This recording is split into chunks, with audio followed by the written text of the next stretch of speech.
Ayan, nakalimutan ko yung record kanina. Yan. So, meron na tayong message for our automation. So, ang gagawin lang natin, punta tayo dito sa page natin sa bootkick.io. Then, punta tayo dito sa sequence. Yan, sequence. Then, gagawa tayo ng message na dito. So, ang sequence, guys, para siyang folder na pinagsama-sama mo yung isang mga messages. Okay? So, para makagawa ka ng sequence, okay, gawa tayo dito, create new. So, click lang tong create new. Yan. Pag pinindot mo sa create new, lagay ka na ng pangalan. Halimbawa mo dito is for demo. Yan, for demo lang. Okay. Yan, for demo. Then, ayun yung title ng sequence mo.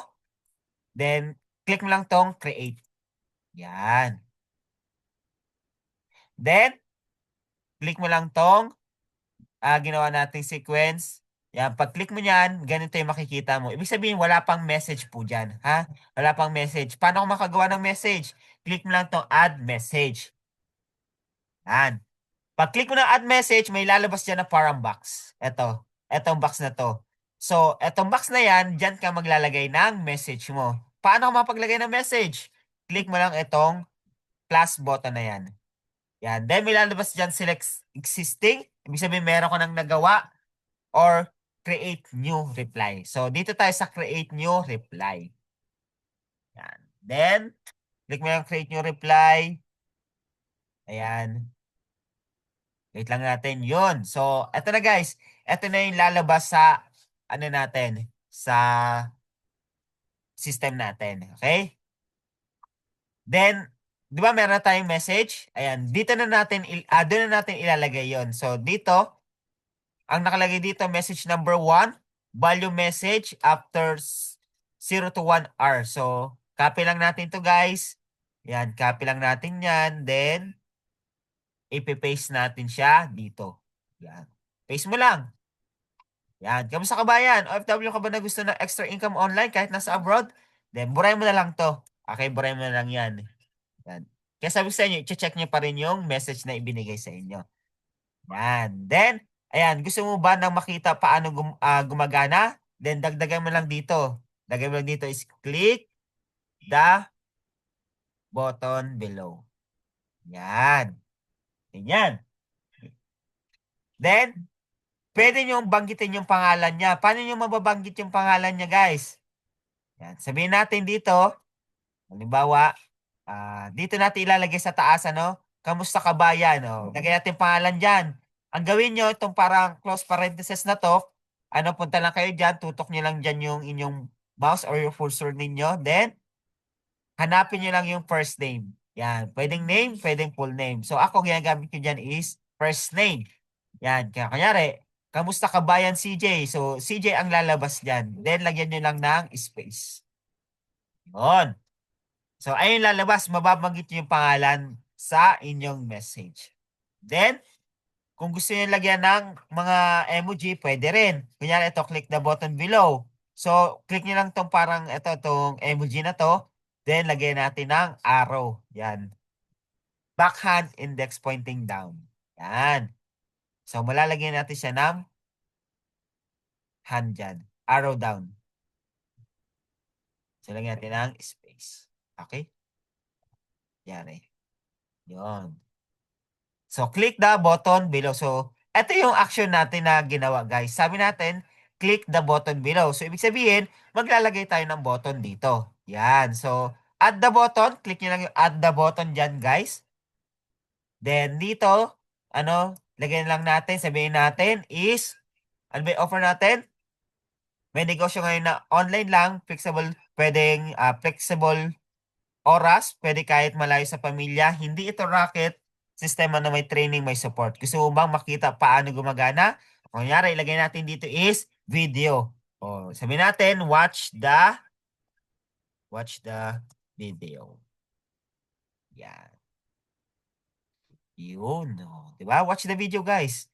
O, panoorin niya yung video dyan. So, paano yung maglalagay ng video? So, kailangan meron kayong link. Halimbawa, sa YouTube. O kukuha kayo ng link sa YouTube.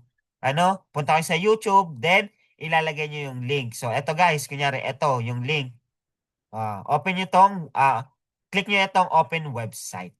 Yan, paglagay nyo dyan, open website, so ibig sabihin, link mo yung nakalagay dyan. Okay? Kung meron kang landing page, dyan mo ilalagay yung landing page mo. Nakuha? Kung meron kang landing page, dyan mo ilalagay yung link ng landing page mo. So, type ng number 3 kung nasusundan pa tayo, guys.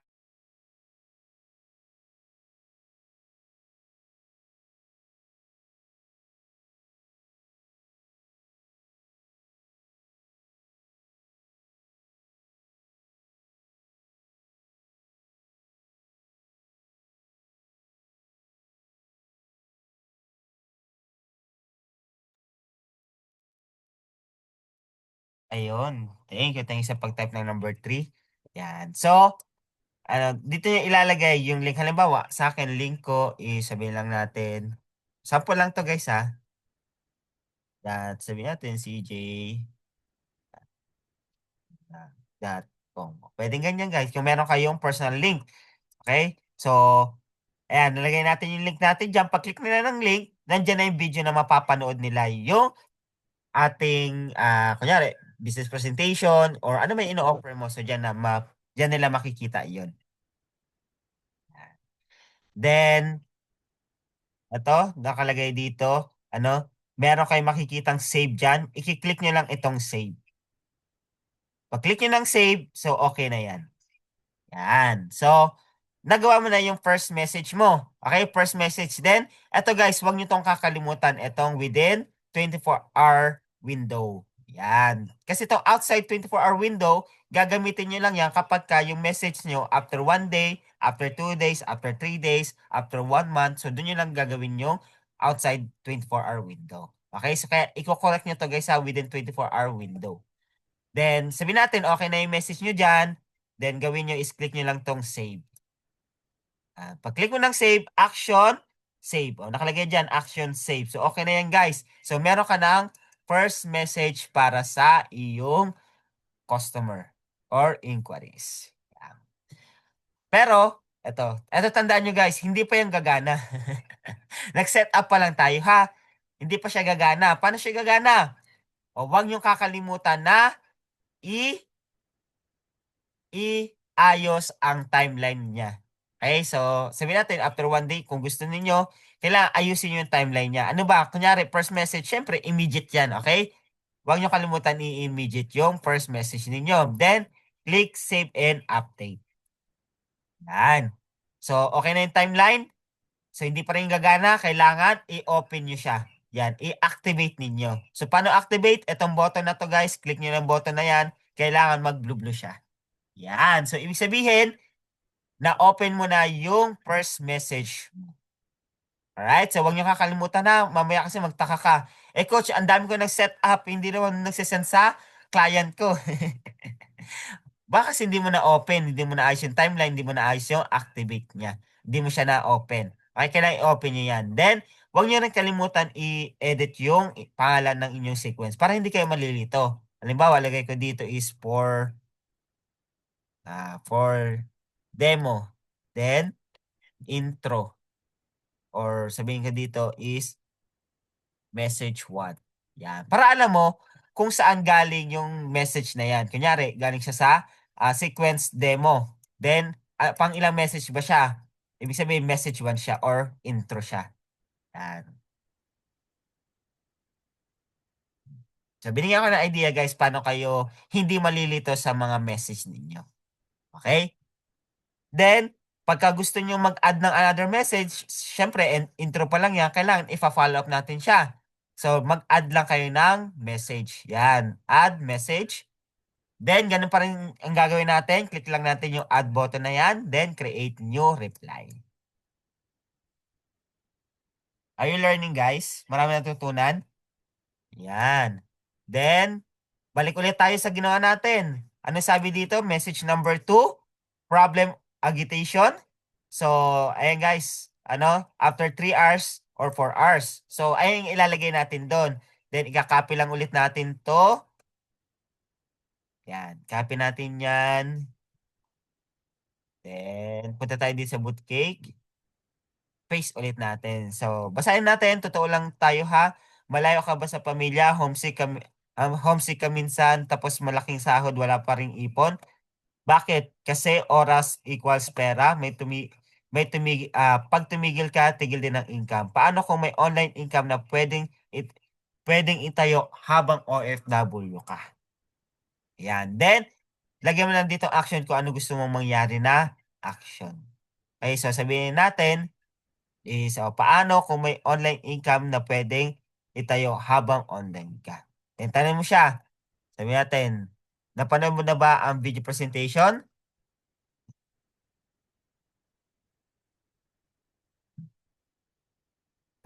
Tingnan natin. Natapos,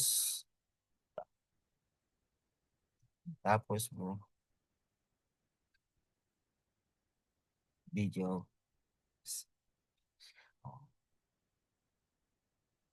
Yan. Di ba kasi yung first message natin, binigay na natin sa kanila yung video. So, dito, lagyan na lang natin. Sabihin natin, oh, hindi pa. Ano ba? Hindi pa. Yan. Ay, yung first button na gagawin nila. Then, sabihin natin, sa first button, meron tayong another message na ilalagay. So, pwede kang pumili ng another button, another message. Kunyari, start another flow. So, ibig sabihin, meron ka na set up na flow dyan. Or kung wala pa, pwede kang gumawa ng select message. So, gamitin natin is select message. Yan. So, select message, dito ka mapupunta sa flow number 1. Ayan. So, meron kang flow number 1 dyan. Iayusin mo na lang yan. Edit mo lang. Sabihin natin dito, sabihin natin, oh, ah, panoorin mo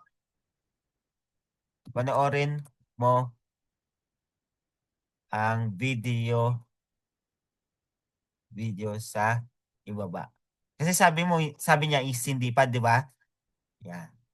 Then, lagyan natin dito, click mo button. Yan. Then, lagyan natin arrow sa baba. Yan. Click button. Then, lagay natin dito yung button ulit. Lagay natin dito watch the video. Sabi natin, watch the video. Yan. Then, link ulit. Maglalagay ko ulit na yan. Sample is www.cj. Ganyan na lang. Then, .com. Then, may link na. Then, ayan guys. Okay, so, ibig sabihin, pag clinic nila tong hindi pa, magme-message itong panoorin mo ang video sa ibaba. So, automatic magre-reply ito. Then, ang gawin nyo, lagyan nyo muna ng delay. Yan. Para makita nila na legit na ikaw talaga. Ano yung delay? Ito guys, yung makikita nyo, yung parang 3 dot na gumagalaw. Ibig sabihin, parang ikaw mismo yung nagtatype dyan. So, gawin nyo lang sa unahan. Okay? Itaas nyo lang. Yan. Di ba tumaas siya? So, ganyan gawin nyo. Then, pag dito, sabihin natin is, sa button number 2, hanggang button number 3 ang pwede nyo ilagay dyan ha. Sabihin natin, ah, yes, natapos na. Yan.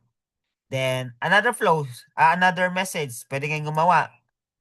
Flow number 2, create new message block. Create nyo lang to, create new message block. Then, makikita nyo dito, dalawa na rin yung message. So, eto naman, pwede nyo rin siyang i-edit dito. Number 1, sabihin natin, is ito yung message na hindi pa. Para hindi kayo malilito, then ito yung message na yes, natapos na. Yan. Para hindi kayo malilito kung nasaan yung inyong mga message. Dito, yes, natapos na. Then, lagay mo lang dito, ah, sabihin natin, may question ka ba? Tandaan nyo guys, ang ginagawa natin is business offer ha, hindi to e-commerce. Yan, may question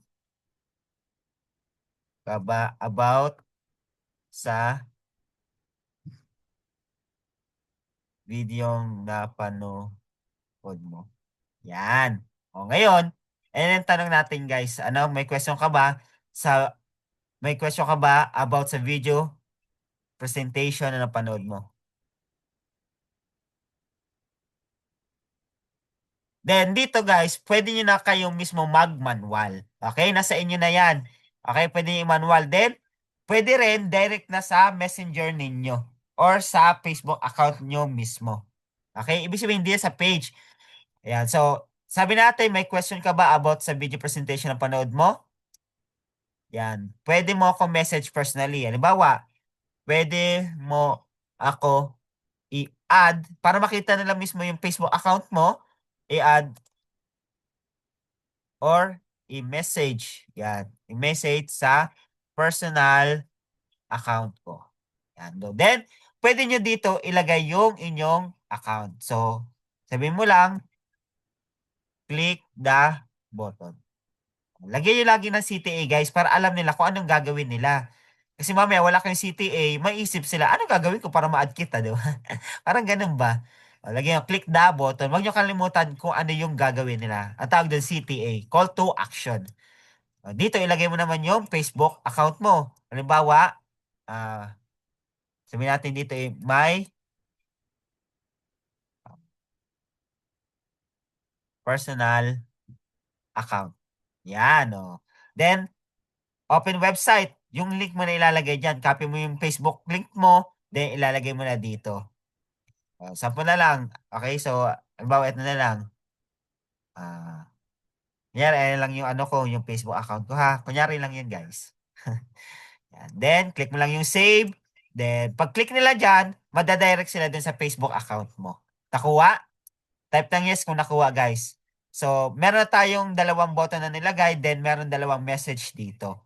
Yan. Kapag ka naglagay ka ng button, automatic, kailangan meron dyan, magre-reply sa kanila. Kung message yung ibibigay nyo, kung link, so kailangan nakakonect yung link dyan. Ayun. Thank you, thank you. Ayan. So, and guys, what if, coach, pwede ko ba lagyan ng image? Yes. Halimbawa, dito, sa natin, personal account. So, gusto mo ilagay ng image mo. So, pwede naman.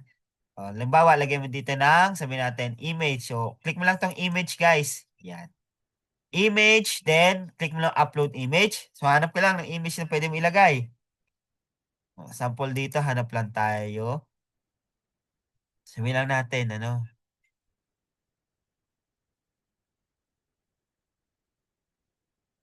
sabihin lang natin ito. Yan. Yan. So, open nyo lang dyan. Then, hintayin nyo lang ma-upload yung image nyo dyan. Okay? So, ayan guys, mayroon ka ng image dyan. Then, kung gusto nyo halimbawa mag-add pa ng text, pwede kayo, add kayo ng text dyan. Ayan, click nyo na ng text. Then, magsulat ulit kayo ng kung anong message nyo dyan. Pwede yan. Okay? Then, multiple image. So, multiple image naman guys. Ito, halimbawa, meron kayong may iba-ibang package. So, ito naman gamit doon. Kung gusto nyo yung package 1, package 2, package 3. So, pwede kayong maglagay dyan. Yan, multiple image. Then, ano pa ba? Gallery, ganun din. Okay? So, maramihang image yan na sabay-sabay dyan. Then, yan. Audio, pwede kayo recorded. Kanya gusto mag-record ng audio, pwede dyan. Message kayo, sabihin nyo lang, follow ganyan, ganyan. So, bahala kayo, pwede yan. Then, video, pwede rin. Kasi on video, guys, is limited lang yung MB na pwede ilagay dyan. Then, files, pwede. Kunyari, meron kayong previous na files, pwede dyan. Then, delay, ayan, yung ginawa natin kanina. Then, user input, ayan. So, user input, guys, okay? Ito naman yung gusto nyo. Kunyari, magre-reply lang yung automation system nyo kapag nag-message siya. Okay, so halimbawa, lagay natin ng user input. Okay, so dito guys, user input, kailangan mag-reply siya bago mag-send yung automation sequence nyo. So, lagay natin dito. Sabihin natin is na-add mo na ba ako? Yan. So, ang mangyayari dyan guys, hindi magsasend yung automation system nyo hanggat walang sagot si customer. So, answer from customer. So, kapag sumagot si customer, automatic. Ano bang mangyayari? O, ito guys, pipili kayo dito. Okay? Yan. So, text, ibig sabihin yan text guys, text yung nilagay natin. Okay? Text yung nilagay natin dyan. Then, ito, may run keyword if sticker, run keywords if video or image, run keywords if a phone number. So, ibig sabihin, ito yung mga trigger natin guys, kapag meron nakalagay sila or nag-reply sila ng ganyan. Then, dito, pwedeng siyang i-register sa sequence. Halimbawa, register natin sa sequence natin. Sequence, ayan, mamili siya for demo o for follow-up. Kunyari, for follow-up. So, pwede sila ano dyan. Mapapasok sila dyan. Okay, so magme-message yung 24/7 follow-up message na sequence na yan. So, pati yun is magsasend yung message sa kanila. Yan. Then, pwede sabihin natin, then nag-reply sila guys. Okay, nag-reply sila. So, pwede mo lagyan ng message. Yan. Kaya, na-add mo na ba ako? Then, ang sagot dyan is yes or no. Okay, so lagay mo lang dito ang message. Pwede kang mag-add ng message. Pwede, ayan, then create nyo. Pwede kang gumawa ng another message. So, ganun siya. Okay, yung ating input, user input. Kaya pag gagawa ka ng user input, kailangan specific yung tanong mo. Then, tawag dito, yung tanong mo is magtutugma rin dun sa pwede mong isagot. Kasi wala silang wala silang ibang option, kundi yes, di ba? Ganun yun. Kaya yes yung sagot nila. Yes, yes, yes. Yan. Then, yung iba dito hindi ka nagagamit. JSON API, yan, hindi ka masyadong gagamit yan. Then yung iba, wala. Then e-commerce, yan. Ibang usapan ng e-commerce, guys. Yan. Then, continue to another step. So, eto guys, hindi ko masyadong ginagamit yan kasi iba yung pag-set up ko. Yan. Okay? Then, again, kapag ka okay na, sabihin natin okay na yung setup nyo, huwag nyo kalimutan i-click yung save. Yan. Click natin yung save. Then, lalabas yung action successful. Yun. Then, meron na tayong pangalawang ating second message. Kaya pa? Mahaba talaga to guys. Sequence pa lang tayo. Sequence, wala pa tayong keywords, wala pa tayong ano. Then, ayan guys, nandito siya sa taas.